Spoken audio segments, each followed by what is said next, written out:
Eu tenho um sobrinho, e ele faz parte de uma igreja evangélica, mas quando as dúvidas teológicas vêm, é a mim que ele apela. Eu estava chegando agora do almoço, ele, Nel, fala meu filho, então, vou te mandar um vídeo de um sheik maometano que domina um amigo meu que é islâmico, dizendo que o descendente de Abraão é Ismael e não Isaac, porque ele foi o primeiro filho a nascer. E ele disse que isso está no Alcorão. Eu falei, para mim não me interessa onde está. Bom, se é o Alcorão, e está no Alcorão, primeiro que já não tem autenticidade nenhuma. Para nós não vale. Porque o Alcorão não é inspirado por Deus. Ele foi escrito por um homem só, sendo que a Escritura Sagrada foi escrita por mais de 40 homens no decorrer de 3.000 anos, e não tem uma contradição de Gênesis e Apocalipse. E as Escrituras dizem que ela é inspirada por Deus. A autoridade da Escritura não vem da igreja, como se ensinava na Idade Média, a autoridade dóxia, a autoridade da Escritura é da Escritura. Ora, vocês se lembram? Eu só estou trazendo aqui exercícios, vocês têm que lembrar, porque vocês leram. Vocês leram. Vocês se lembram da segunda carta de Pedro, lá no capítulo 3, quando ele diz assim, olha, o apóstolo Paulo ensina coisas difíceis, que os tolos e ignorantes deturpam. Está escrito lá, eu acho que é verso 14 e 15. Tá? Ele explicou a respeito dessas coisas em todas as suas epístolas. Vamos dizer que, de fato, as 14 epístolas de Paulo sejam de fato de Paulo, porque eu sei que são e eu creio nisso. Quem é que está dizendo que as 14 epístolas de Paulo, que é mais da metade do Novo Testamento, é inspirado? Quem é que está dizendo? Pedro, que é o coluna da igreja, meu amigo. Se o coluna da igreja falou, eu vou me preocupar com a teologia bartiana. Eu vou não dormir porque Schleiermacher disse uma coisa.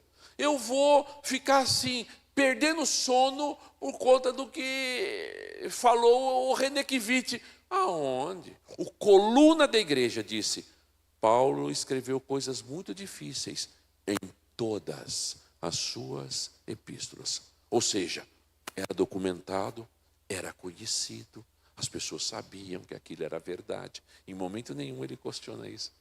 E quem que era Pedro? Coluna da igreja. Tu és Pedro, e sobre esta pedra tu edificarás a igreja. Eu sou a pedra angular, e você vai ser um anunciador dessa pedra angular. E ele diz assim, o que Paulo escreveu é inspirado. Você tem dúvida disso porque os outros vêm na sua cabeça falar bobagem? É só ler a Bíblia. A inspiração da Escritura não é a igreja que aprova. Ela é autoaprovada. Ela é aprovada por si mesma. Pronto. Mas aí eu disse para ele, falei, então, meu filho, esse é um texto, mas existem números. Você poderia pegar 2 Timóteo capítulo 3, verso 16. E você poderia pegar 1 Pedro capítulo 1, a partir do verso 10. Esses textos vão mostrar a Escritura como sendo iluminatória para a nossa vida. Mas vamos lá, um exercício simples, para mostrar para você quem é o descendente.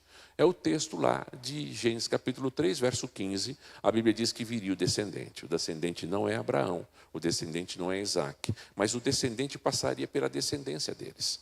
E aí então você tem que entender melhor isso. Por quê?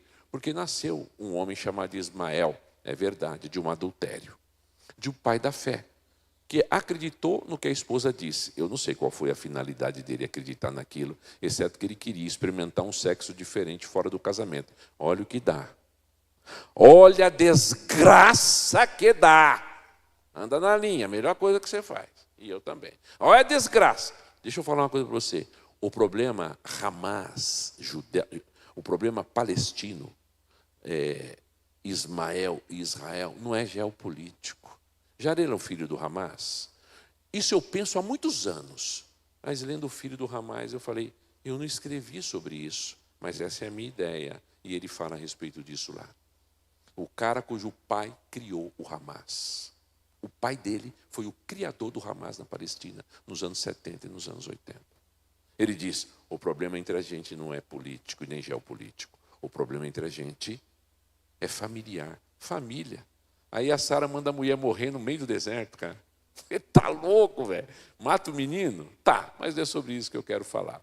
Aí você tem o capítulo 15, 16, 17. Aí no capítulo 20, a promessa feita a Abraão com 75 anos se cumpre quando ele tem 100 e a Sara tem 90. Porque Deus não falha nas suas promessas. O que ele está mostrando não é simplesmente o cumprimento da promessa do nascimento miraculoso, é mostrando que a palavra dele não falha. Ele disse e vai cumprir. É simples, é muito simples entender as coisas no fulcro daquilo que elas de fato são. Mas está lá, beleza, beleza. E sabe quem que interpreta o descendente contestando o sheik? Não sou eu, é Paulo. Porque aí você pega o capítulo 4 a partir do verso 21. E eu mandei um áudio para o meu sobrinho explicando cada passo desse. E no capítulo 4, verso 21 de Gálatas, ele fala a respeito de quê? De duas mulheres, uma escrava e uma livre, Agar e Sara. E lá no versículo 30, ele finaliza dizendo assim: o descendente não veio da escrava, o descendente veio de quem? Eu falei, então isso aqui é o argumento, para você quebrar o argumento do sheik. Manda para ele. Eu nunca tinha pensado nisso. Eu falei, você é advogado. Quem tem que pensar nisso sou eu. Né? Então, a Escritura Sagrada elucida a Escritura Sagrada. Não precisa de ficar procurando bobagens. Agora, a Escritura é a verdade de Deus. Porque ela não foi escrita por um homem específico no tempo e na história. Ela não tem contradição, não tem zero milésimo. Não há nenhum tipo de falha e equívoco. Nós podemos não entender alguns textos, eles podem ser difíceis, isso é fato. Agora, dizer que existem milésimos de segundos de equívocos na Bíblia, isso é mentira. É negar a inspiração, a inerrância e a infalibilidade. Ainda que, em algumas traduções do passado, uma palavra, uma vogal, um acento, possa ter passado desapercebido. Pode, mas isso não se considera como um erro que tenha mudado o sentido e a doutrina da Escritura, pelo amor de Deus. Isso é incontestável dentro da nossa teologia. Então eu só estou dizendo para vocês um pouco a respeito disso, para que vocês percebam a grandeza da graça de Deus nos colocando neste mundo, para que a gente analise as coisas à luz do quê? Da razão. Fé e razão não são excludentes, elas caminham juntas, numa mesma perspectiva. Obviamente que quando o homem caiu, a sua capacidade racional foi afetada pelo pecado. E ele não consegue compreender as coisas da maneira com que ele compreendia antes. O pecado o atingiu profundamente nas suas entranhas. E a sua maneira clara de raciocínio, como os nossos pais primeiros tiveram, onde a própria revelação do cosmos apontava para a ideia de um Deus verdadeiro, pessoal, que se manifestava na história, andando e caminhando com os homens, foi perdida. Não completamente, mas o coração do homem foi tão afetado pelo pecado que ele não consegue interpretar as coisas da maneira com que ele devia. Mas a razão é fundamental na vida humana, para que ele faça avaliações de juízo, de importância, de relevância entre uma coisa e outra. Sem dúvida alguma, Deus te criou assim. Você não é resultado de alguma expressividade de ameba ou de explosão cósmica ao longo dos anos, de forma alguma. A razão não é o princípio da nossa fé, claro que não é.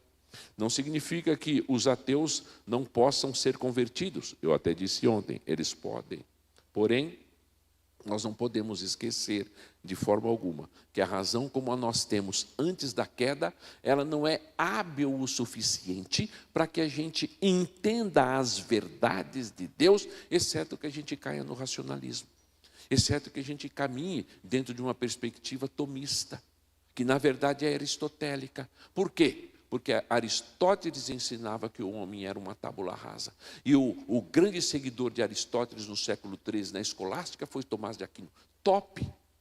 Tomás de Aquino foi um grande teólogo. Ele escreveu uma suma teológica, que na nossa língua nós temos em 2 volumes, mas elas podem ser divididas em 3 volumes. Mas ele é absolutamente racionalista. Ele entende que o pecado não afetou o homem completamente. Ele entende que o pecado não afetou o homem nas suas habilidades racionais. Ele entende que o homem permanece no estado de perfeição. O que foi afetado no homem foi o dom superádito. É aquilo que é chamado de dom da superação. que tem a ver especificamente com a sua santidade, mas não as suas habilidades racionais e cognitivas. O pecado não atingiu o homem tão avassaladoramente nesse sentido. Então, ele caminha muito mais dentro de uma perspectiva arminiana e semi-pelagiana e pelagiana, com base no pensamento aristotélico, do que no pensamento agostiniano, que dizia que o pecado afetou o homem profundamente e as suas habilidades racionais em relação à fé e ao julgamento das coisas da fé não podem e não têm competência de crivo nesse sentido. É por isso que você conversa com o indivíduo, você fala com o indivíduo, você tenta convencer o indivíduo e nada. Porque não depende da sua capacidade de razão. Não depende, ainda que dependa. A razão do homem, ela não pode ser vista como algo independente. Porque quando é, de forma alguma, ele pode chegar às conclusões que sejam em relação à sua fé. Ele não tem habilidade para isso. Então, a razão é aperfeiçoada pela Escritura, pela palavra. Quando pelo poder do Espírito Santo o homem é regenerado.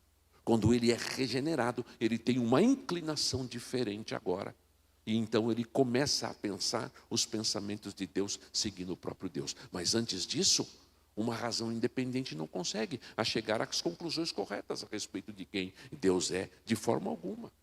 Há uma diferença, e nós precisamos entender isso. Há uma diferença entre conhecer o significado de uma proposição e conhecer a veracidade dela. É fácil eu chegar num grande jardim e dizer assim: nossa, este jardim é muito bonito, e no fundo do meu coração eu reconheço que isto aqui pode ter sido resultado de um Deus que tenha criado. Qual é a implicação disso? Ele usa a razão para o entendimento das percepções dos fatos que estão à volta dele, mas ele não consegue olhar para o jardim e dizer: nossa, que jardim espetacular. Deus é tão maravilhoso que expressa a glória da sua criação em Cristo Jesus, em toda a beleza deste jardim. Ele não consegue fazer isso.